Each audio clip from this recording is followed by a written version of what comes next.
Baik, bismillahirrahmanirrahim. Assalamualaikum warahmatullahi wabarakatuh.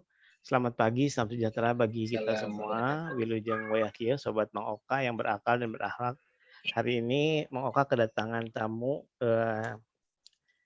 pembicara ini ya, ahli tentang ASN kayaknya kalau menurut saya ya. Jadi tulisan-tulisannya juga banyak membahas tentang ASN masa kini dan masa yang akan datang. Jadi Mang Oka menghadirkan beliau ke sini supaya ya bisa ngobrol-ngobrol lah. Siapa tahu mempunyai manfaat buat pendengar semua. Assalamualaikum Pak Adi. Pak Adi apa Kang Adi nih? Ya, siap. Waalaikumsalam warahmatullahi wabarakatuh. Kang Adi Mangga, aja ya. Kang Adi, Kang Adi. Kang Adi, ini kan saya tuh tertarik sebenarnya agak-agak Kang Adi tuh kayaknya nggak basis HRD ya ininya. Nah, jadi dulu pendidikannya seperti apa? Bisa sekarang kayaknya terlibat banyak di bidang SDM. Ya, baik. Bismillahirrahmanirrahim.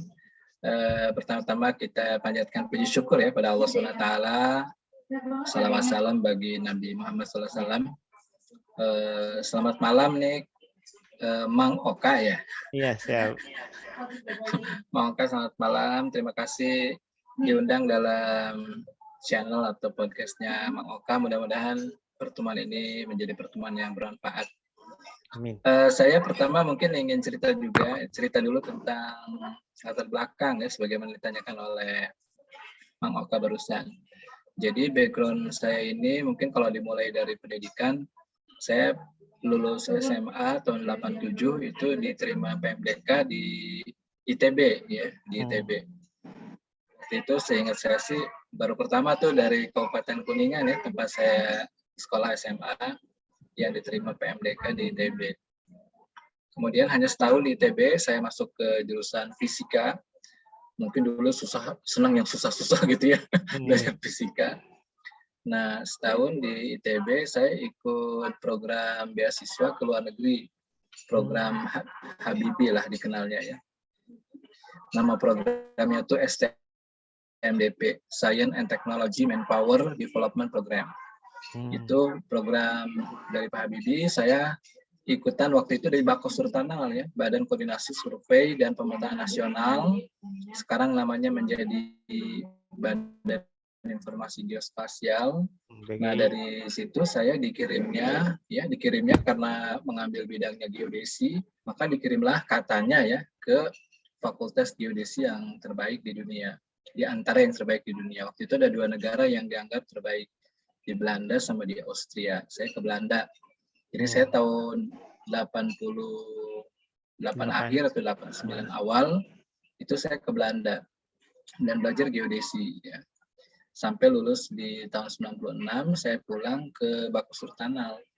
Jadi background saya memang Master of Science in Geodetic Engineering. Nah, kemudian banyaklah waktu itu saya masih di teknik itu ya. Di antara yang mungkin bisa dicatat, saya terakhir menjadi koordinator tim supervisi pemetaan digital Jawa, Bali, Nusa Tenggara. Jadi digital mapping waktu itu untuk skala 1/25.000, 1/25.000, itu termasuk state of the art, termasuk teknologi paling mutakhir dalam bidang pemetaan digital mapping. Itu beralih dari pemetaan yang sifatnya analog ke pemetaan digital. Nah, saya menjadi ketua tim supervisinya kerjasama dengan Norwegia waktu itu. Jadi ada perusahaan kolaborasi antara Indonesia dan Norwegia. Nah, jadi itu sumbangan saya di bidang teknik ya, geodesi, pemetaan. Nah, kemudian ini dipersingkat ya tahun 2010.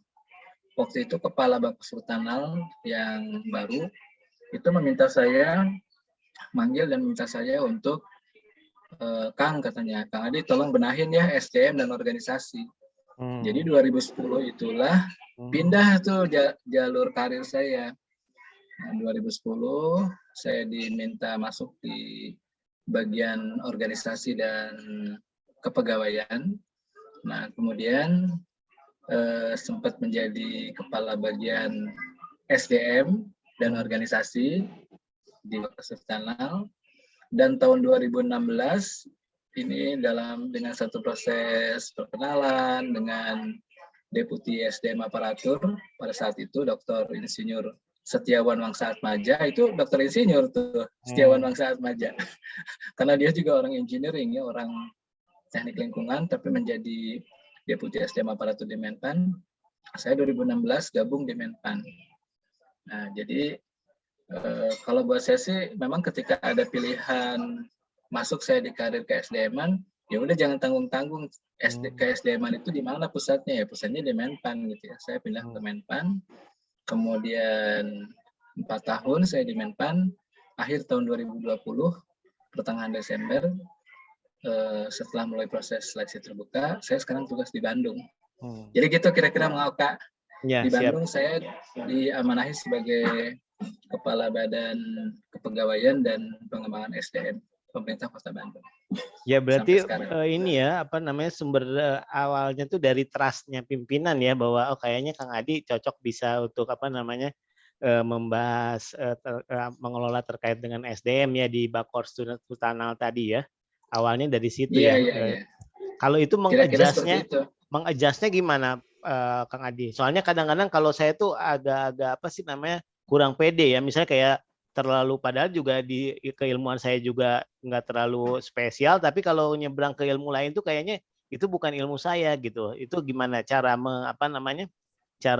mengatasinya gitu supaya kita tuh bisa tune in sama apa yang sudah diamanahkan. Iya. Ini sebenarnya pertama betul ya tadi kepercayaan dari pimpinan. Tapi menurut saya sebuah tantangan juga ya, karena biasanya memang unit SDM ini, unit kepegawaian atau SDM atau sekarang ini human capital, itu memang sejauh yang saya amati itu dipandang agak kurang bergengsi gitu ya, unit SDM ini. Maka ketika saya lihat sih faktor dari pimpinan ya, waktu itu Pak Dr. Asep Karsidi, mungkin beliau ini kan dari BPPT ya, dari BPPT kemudian menjadi Kepala Bakor Surtanal. Tapi terakhir bukan di BPPT ya, terakhir beliau salah seorang deputi di Kementerian Koordinasi Maritim ya, Kemaritiman di bawah Pak Dr. Indro Yono Susilo. Nah itu orang-orang itu memang saya kenal orang-orang yang sangat memperhatikan SDM ya. Itu pimpinan-pimpinan yang sangat yakin bahwa keberhasilan satu organisasi itu kalau SDM-nya dikelola dengan baik. Jadi mereka punya rumus-rumus bagaimana pengembangan SDM dan sebagainya, sehingga dari pengalaman mereka itu termasuk Pak Asep Karsidi, saya perhatikan melihat bahwa di situ nggak harus kita ada orang yang dari khusus SDM.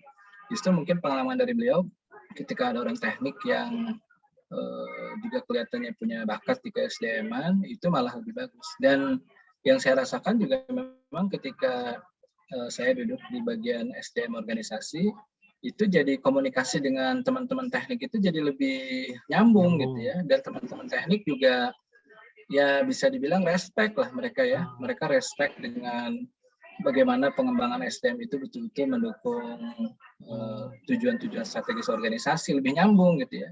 Dibandingkan dengan SDM yang mungkin lebih ke sifatnya administratif ya, misalnya kayak kenaikan pangkat, kemudian masalah kenaikan jenjang fungsional, pensiun, kenaikan gaji berkala, itu kan administrasi lah ya. Personalia yang sifatnya dulu basic ya. Tapi sebenarnya SDM ke depan itu bukan di situ ya. SDM ke depan itu gimana pengembangan sumber daya manusia ya. Bagaimana sekarang ini misalnya nanti mungkin juga akan masuk ke materi kita kalau misalnya Mang Oka ini ya tertarik tentang manajemen talenta, dan itu harus sangat kuat ya memahami orang-orang SDM itu tentang bisnis proses yang ada di organisasinya. Jadi kalau orang SDM-nya nggak ngerti yang teknis sama sekali, agak lemah sih menurut saya ya. Nah jadi kelihatannya itu mungkin ya latar belakang. Dan kalau buat saya pribadi, ini mungkin yang disebut dengan ada orang yang punya learning capacity ya. Jadi kapasitas untuk belajar. Jadi sebenarnya yang terakhir lebih dihargai di dunia ke-SDM-an itu justru learning capacity, curiosity, rasa ingin tahu, kemudian keinginan untuk belajar. Nah, hal-hal seperti itu tuh kelihatannya sekarang lebih dihargai ya kalau saya perhatikan.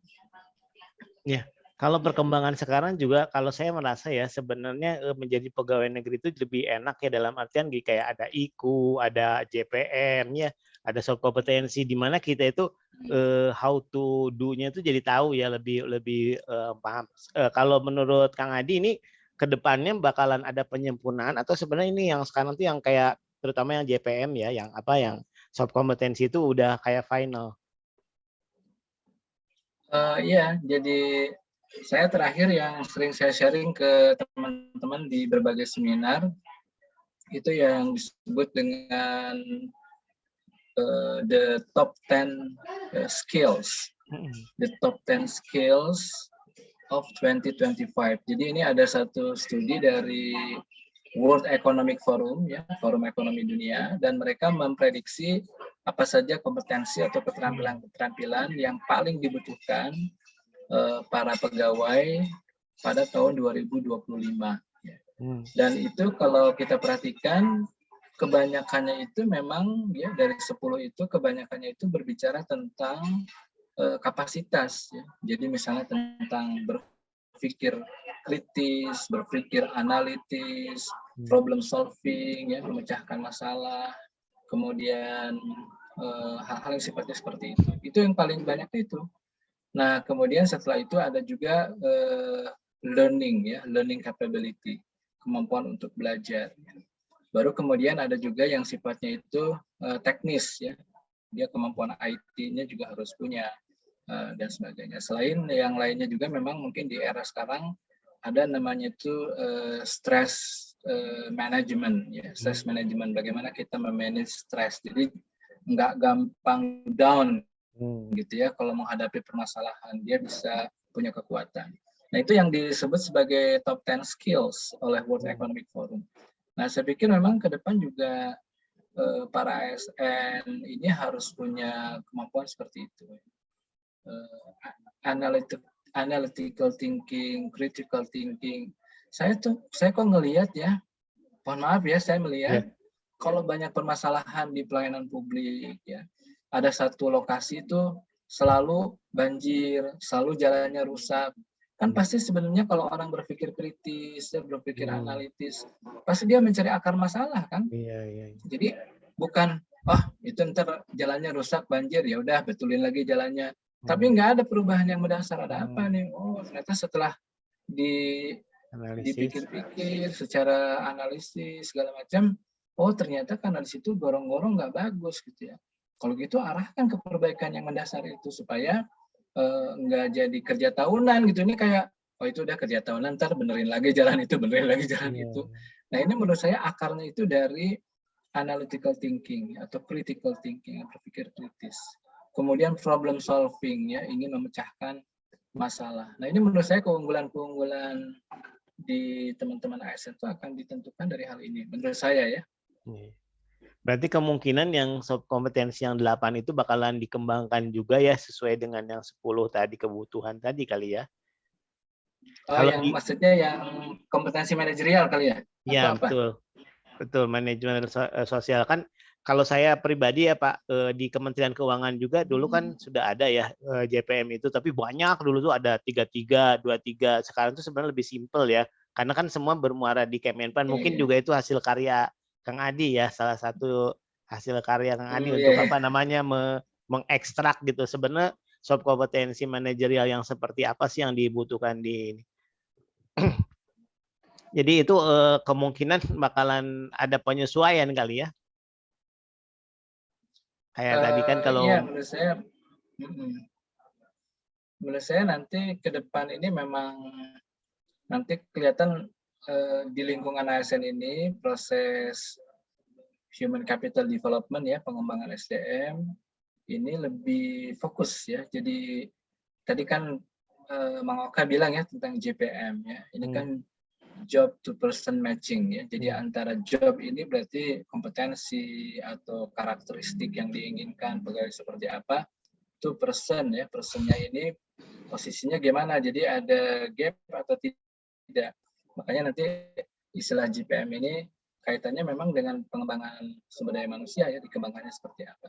Jadi lebih fokus, jadi ikutan diklat dan lain-lain itu memang langsung mengarah pada hal-hal yang harus dikembangkan. Saya pikir ke depan juga mungkin dari LAN ya, dari lembaga administrasi negara. Kalau sekarang kan lebih ke gini ya, menurut saya lebih ke ini ada standar kurikulum kayak gini ya. Nah, kemudian ini harus diikuti kurikulumnya. Nah, mungkin nanti bukan berbasis kurikulum ya, tapi berbasis pada pemenuhan gap kompetensi. Menurut saya ya, training-training ke depan itu. Iya, bisa jadi. Gitu sih. Terus ini Pak, kayaknya kan kalau saya ngelihat waktu itu dari paparannya Kang Adi juga ya, artinya kalau ke depan juga nanti tuh apa yang seperti Kang Adi itu bakalan lebih banyak ya, artinya perpindahan kan Kang Adi dari Bakor-Istana terus ke Kemenpan ke ini, kayaknya itu kayak talent nasional talent itu benar-benar akan bisa lebih apa sih namanya, kayaknya tuh lalu lintas perputaran orang itu bakalan lebih lagi gitu ya dibandingkan sekarang gitu. Itu menurut Kang Adi gimana? Apa yang perlu dipersiapkan Ya, sebenarnya sebagai apa iya, individu ininya? iya benar. Jadi saya kebetulan ketika di Menpan 4 tahun itu udah melihat tanda-tanda bahwa nanti pola karir ya, pola karir itu juga sekarang sudah keluar ya Permenpannya, saya lupa nomor berapa ya. Sudah keluar Permenpannya kalau nggak salah nomor 22 ya tahun 2021.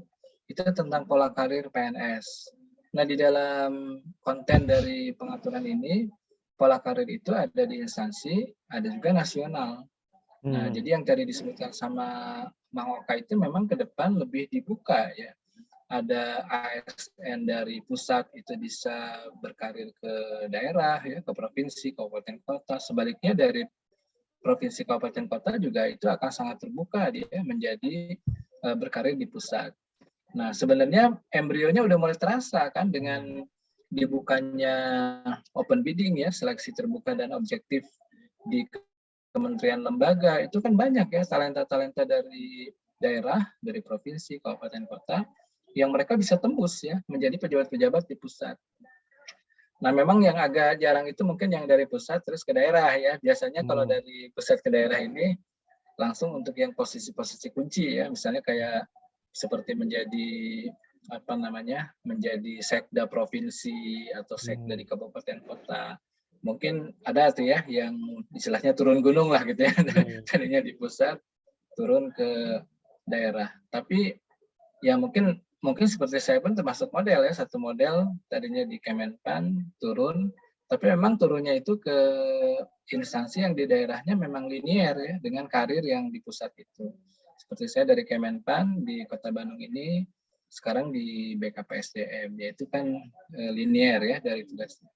Dan ini yang juga nanti ini mungkin kalau prospek-prospek depan yang tadi Mang Oka sebutkan ya, manajemen talenta itu ada talent pool nasional. Memang di Permenpan 3 2020 tentang manajemen talenta ASN juga disebutkan. Nanti ada talent pool untuk instansi, ada talent pool untuk nasional. Dan saya sih menduga ya, nih mungkin dalam 5 tahun ke depan nanti juga kelenturan antara dari ASN ya di birokrasi itu ke swasta, ke BUMN, saya pikir akan lebih cair lagi ya, akan lebih cair. Jadi yang sekarang udah mulai dibuka kan jabatan pimpinan tinggi media, itu berarti kalau di pusat itu eselon 1 ya, dirjen, deputi ya, itu kan sudah dibuka, boleh dia bukan dari ASN, non ASN. Ya. Meskipun ada beberapa pengecualian. Jadi akhirnya udah mulai dibuka. Makanya ketika saya tahun 2018 kalau nggak salah 2018 saya ke Korea, saya jumpa dengan waktu itu mendampingi, ditugaskan ya oleh Pak Deputi mendampingi Pak Menteri. Itu saya ngobrol dengan salah seorang dirjen di Korea dan dia bercerita, oh katanya Mr. Adi, saya tahun sekian itu saya masih di birokrasi, kemudian saya menjadi manajer pimpinan di perusahaan swasta. Nah sekarang baru setahun 2 tahun ini saya balik lagi di pemerintah. Jadi di sana udah cair kayak gitu ya. Orang bisa ya dari negeri, dari pegawai negeri dia jadi pimpinan berkarir di swasta, Setelah itu balik lagi ke pegawai negeri, bisa di Korea gitu ya. Nah, saya yakin satu saat di Indonesia pun akan bisa kayak gitu tuh, mau Kak. Ya, kalau Kang Adi sendiri sebenarnya dengan posisi sekarang kedudukannya itu apakah ada kemungkinan kembali ke induknya yang tadi sekarang BIG ya, yang BG, BIG apa tuh BGI, Bakor Sultanal itu BG. balik lagi ke Bakor Sultanal atau sebenarnya jadi malah aku nggak tahu nih ke depan mau jadi kemana atau jadi apa gitu, atau mau apa namanya Iya, kayak ya, oh itu ini kalau yang kayaknya dari seperti itu kan, Pemkot Bandung terus gitu, gimana? ini kan masalah ini ya, masalah karir planning ya, Mhm. masalah perencanaan karir kita. Jadi nanti mungkin ini juga bagi para pemirsa ya, bagi para pendengar, itu sebetulnya menjadi bagian dari perencanaan pribadi kita ya, individual planning kita. Mungkin nggak ya, saya nanti balik lagi ke instansi pusat. Kan sekarang sudah tidak ada lagi ya di aturan Menpan juga, kalau orang itu pindah ya udah pindah gitu ya. Sekarang tuh nggak ada diperbantukan, Iya. dipekerjakan Oh, tuh nggak ada. oke. Saya waktu dari BIG ke Kemenpan memang masih diperbantukan, ya dipekerjakan, diperbantukan lah istilahnya itu ya. Ya. Tapi Ada dua sih kemudian ya, ketika diperbantukan sama dipekerjakan memang. Tapi kemudian ketika saya sekarang dari Menpan, sudah pindah ke Kota Bandung, itu memang sudah dilepas. Dari BG sudah dilepas, dari Menpan dilepas. Jadi saya jadi pegawai Kota Bandung sekarang.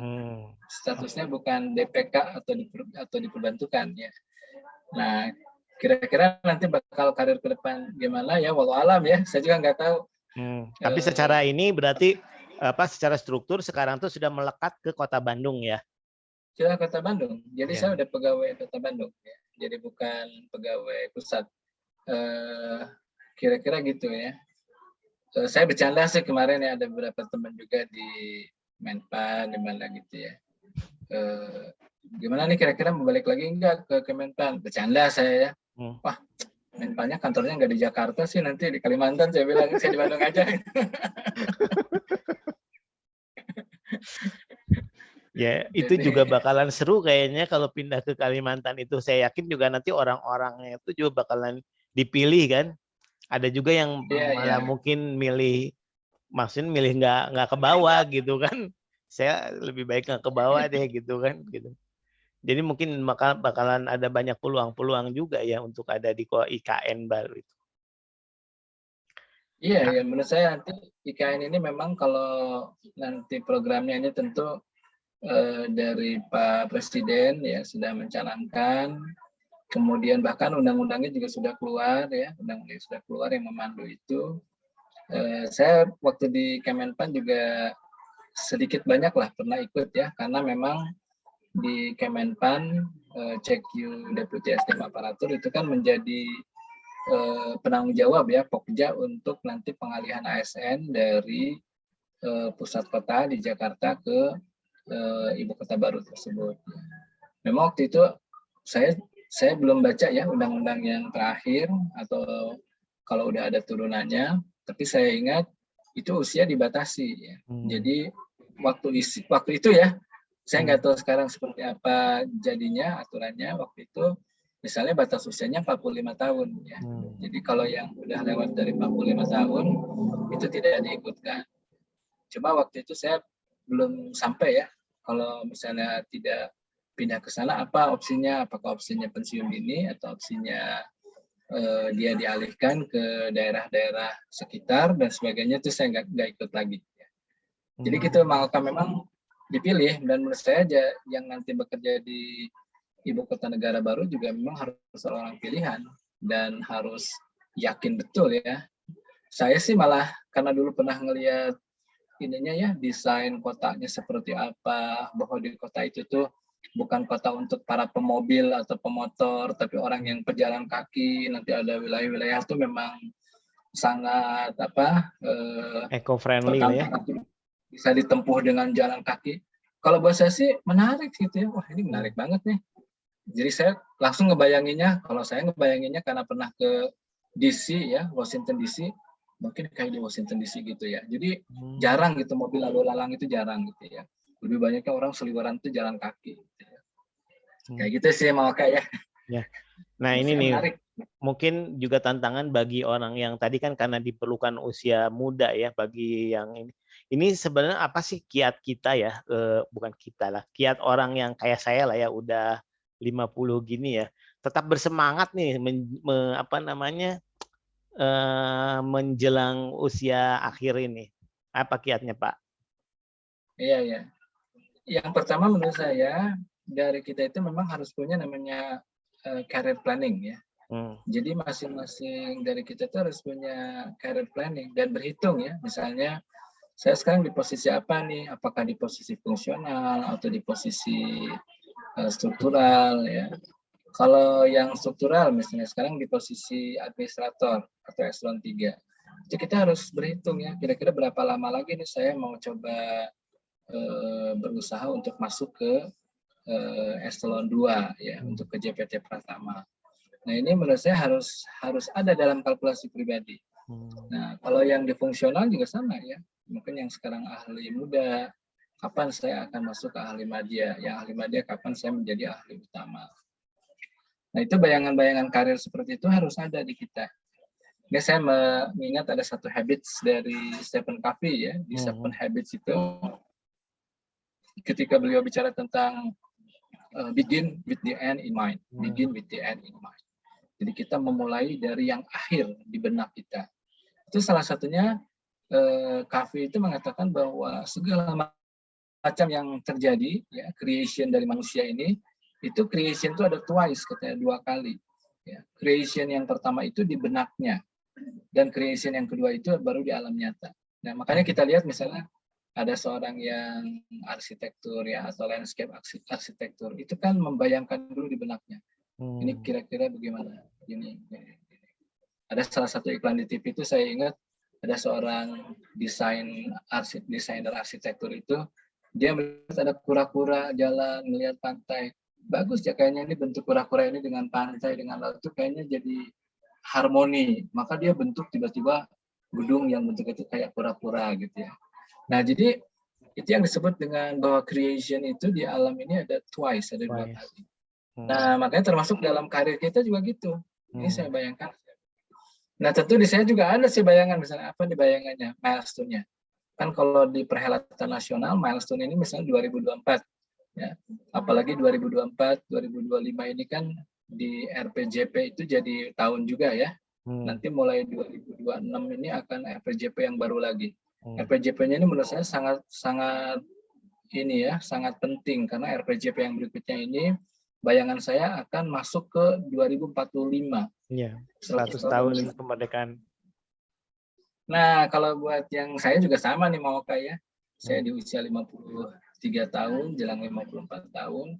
Berarti kan kalau panjang umur dan masih dipercaya oleh pimpinan, berarti kan batasnya kalau JPT itu 60 tahun. Berarti masih ada 6 tahun lagi. 6 tahun ini kan kalau buat saya juga 6 tahun nih. Ya kalau rezekinya masih ada, mungkin saya masih bisa nyampe ke eselon yang lebih tinggi lagi gitu ya. Terus kapan saya akan meloncat ke fungsional? Kalau ke fungsional yang mana nih? Saya passionnya kayaknya ngajar deh. Oke, ada Wijaiswara, ada dosen. Mana nih yang kira-kira akan dipilih? Gitu ya. Kalau misalnya teman-teman yang punya jiwa-jiwa berpolitik ya, mungkin bisa jadi ya. Nanti setelah berkarir ini, saya ingin masuk ke dunia politik. Ya nggak apa-apa, boleh gitu ya.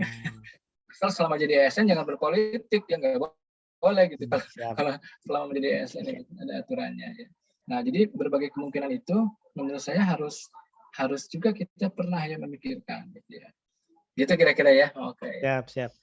Terus tadi bicara tentang apa namanya generasi muda nih ya. Kan juga ada sekarang tuh kalau mungkin yang populer hasutan lah kalau dikatakan hasutan atau himbauan dari Mbak Nana ya yang terkait kalau anak muda tuh jangan mau jadi pegawai negeri, harus usaha sendiri, bikin apa gitu ya. Jadi apa namanya jangan mau jadi karyawan. Tapi kalau saya lihat kan sebenarnya sebagai apa namanya birokrasi itu tetap perlu darah segar kan ya. Jadi ini gimana menurut Kang Adi nih agar sebenarnya ASN itu masih tetap apa namanya relevan lah buat anak milenial atau anak muda-muda masa depan. Saya sebenarnya ini ya challenge kepada anak-anak muda. Jadi eh, kan kalau kita lihat ya, pilar untuk mengelola negara itu, misalnya kita sederhanakan jadi 3 pilar ya. Hmm, Ada public sector, hmm, ada private sector, ada the third sector ya, sektor ketiga. Nah, ini pilihan bagi kita nih. Kita mau membangun atau membesarkan negara kita itu pilihannya mau di mana? Mau di public sector, sektor publik ya. Sektor publik ini berarti ada menjadi ASN atau mungkin bekerja di lingkungan BUMN, BUMD ya.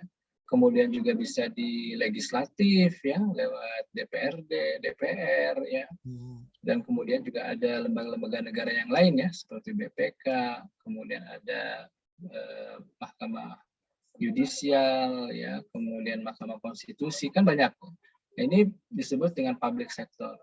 Tapi bisa juga ke private sector ya. hmm, Nah, ini mungkin yang sekarang sedang ramai juga ya, sektor privat ya.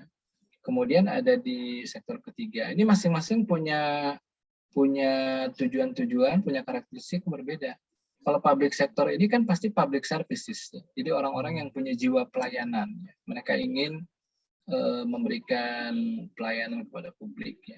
Kemudian apa kira-kira yang didapatkan lewat public sector ini? Services, ya. Memang pelayanan.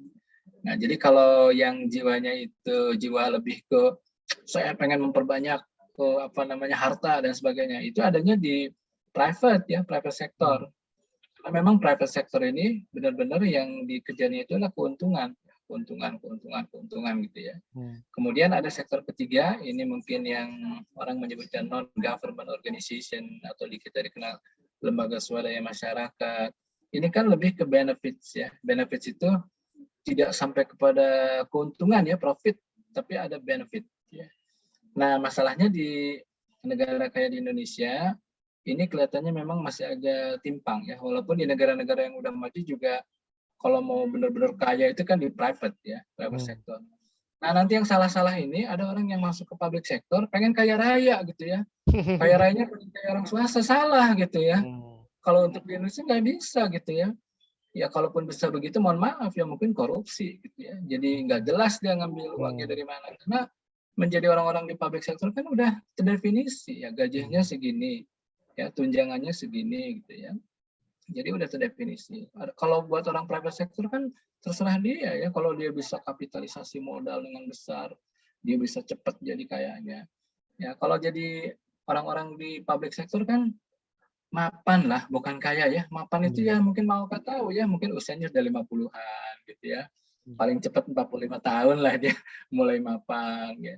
Tapi di awal-awal tuh harus struggle ya dengan struktur penggajian dan sebagainya. hmm, Nah, jadi ini pilihan-pilihan bagi anak-anak muda. Tapi bagi anak-anak muda yang memang punya jiwa pelayanan kepada publik, saya ingin memberikan advokasi kepada publik ya. Terenyuh mungkin dia melihat ini orang-orang kok nggak mendapatkan bantuan sosial yang selayaknya, maka itu tempatnya di ASN hmm, ya, di ASN tempatnya untuk bisa berkiprah. Banyak kok teman-teman muda yang saya kenal ketika saya di Menpan juga ada, dia udah jadi pegawai yang excellent ya, ada yang di BUMD ya, hmm, di PD Pasar ya di Jakarta, udah bagus posisinya. Nah dia rupanya ketika dia interaksi dengan birokrasi, kok birokrasi ribet banget kayak gini ya. Ternyata dia karena masih muda malah tertantang gitu ya. Wah, gue pengen hmm, masuk ke birokrasi, gue pengen rubah nih birokrasi. Masuk dia, kan orangnya hmm, pinter dia masuk ya jadi ASN, masuk di Menpan. Kan saya jadi pewawancaranya gitu ya, saya tanya hmm, kenapa apa motivasi kamu masuk ke ASN? Ya Pak, saya pernah ngerasakan tuh ribet banget birokrasi katanya. Saya jadi penasaran, udah aja saya masukin di birokrasi karena pengen tahu ada apa sih di dalamnya gitu. Ada kayak gitu tuh Kak. luar Nah, jadi biasa ya. banyak banyak saya pikir di kalangan milenials ya anak-anak muda ini banyak ya yang mereka juga penasaran ini kok Hmm, negara nggak beres-beres nih.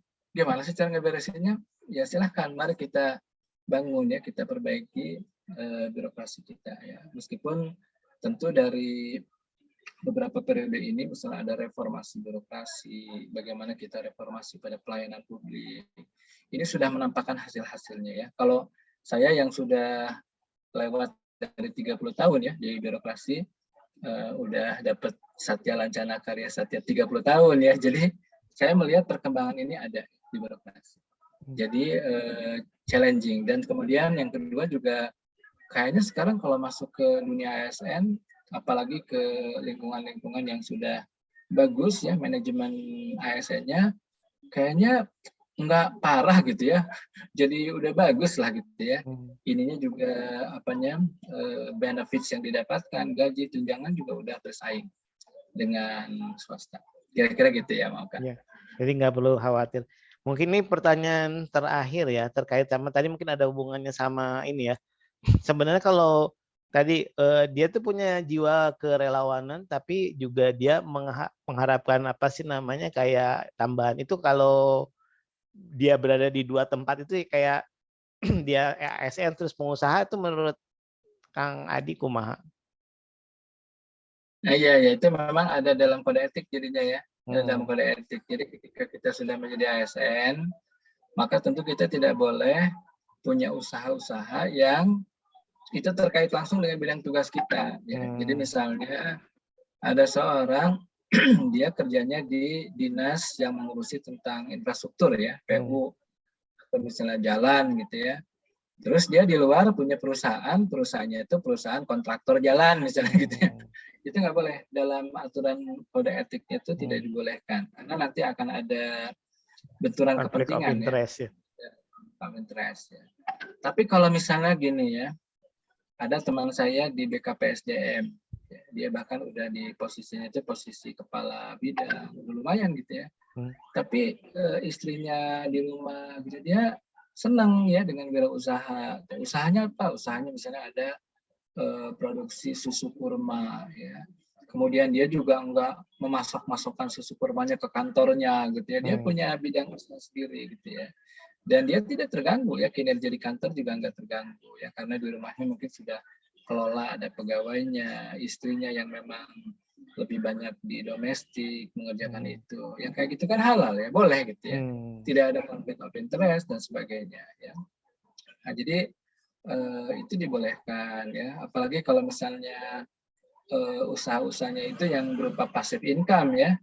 Passive income tuh contoh misalnya punya modal dikit-dikit bangun kos-kosan, itu kan berarti udah di luar, tidak ada kaitannya dengan kerjaan dia di kantor. Jadi yang batasannya itu mungkin kalau bagi ASN jangan sampai ada konflik of interest. Kemudian yang kedua tentu jangan sampai nggak ganggu kerjaannya gitu ya. Iya, Oh ini iya. tiba-tiba kinerjanya jadi menurun nih, kenapa? Oh rupanya bisnisnya lagi jatuh. Kalau kayak gitu kan nggak boleh gitu ya. Harus Iya. bisa mengatur ya, harus mengatur. Karena Kira-kira gitu mungkin. mohon maaf ada juga yang sebagian malah yang menjadikannya PNS itu atau ASN itu sebagai passive income ya. Jadi artinya dia nggak ngapa-ngapain tapi dapat gaji gitu. Ya itu kalau kata anak-anak sekarang kan magabut kalau gitu ya, Iya, makan gaji buta. gaji buta ya. Nah tapi Baik. kalau yang seperti itu menurut saya di manajemen ASN yang udah bagus ya, terutama manajemen kinerja, pasti orang-orang seperti itu akan tersingkir ya. Karena orang seperti itu pasti tidak berkinerja, dan kalau tidak berkinerja itu banyaklah instrumen regulasi yang ada ini, apakah dari manajemen kinerja, ada dari aturan kedisiplinan, pasti akan kena. Jadi yang seperti itu tuh tidak akan nyaman gitu ya dalam lingkungan ASN. Ini yang disebut oleh pakar administrasi publik kita, Prof. Eko Prasojo, bahwa manajemen ASN ini akan mengubah ya para pegawai ASN dari comfort zone ke competitive zone. Ya. Dari dulu mah zona nyaman, udah enak, mendingan jadi PNS aja, kerjanya nggak berat, ya, bisa Gaji rutin. santai. Ya. Ntar ketika udah masuk masa usia pensiun juga dapat pensiun. Itu menurut saya mindset lama ya. Mindset lama. Ke depan tuh menjadi ASN tidak seperti itu lagi. Kita mau Baik, kan? baik hatur nuhun Kang Adinya. Mudah-mudahan nanti jangan bosan ya kalau saya pengen ada obrolan-obrolan yang hits lagi tentang apa namanya SDM ya. Ya siap, siap. Maka sukses selalu mencerahkan publik ya, terutama di lingkungan ASN. Saya sangat apresiasi. Hatur nuhun. Hatur nuhun ya. Baik teman-teman, segitu saja hari ini. Nanti mudah-mudahan kita akan bertemu lagi. Assalamualaikum warahmatullahi wabarakatuh.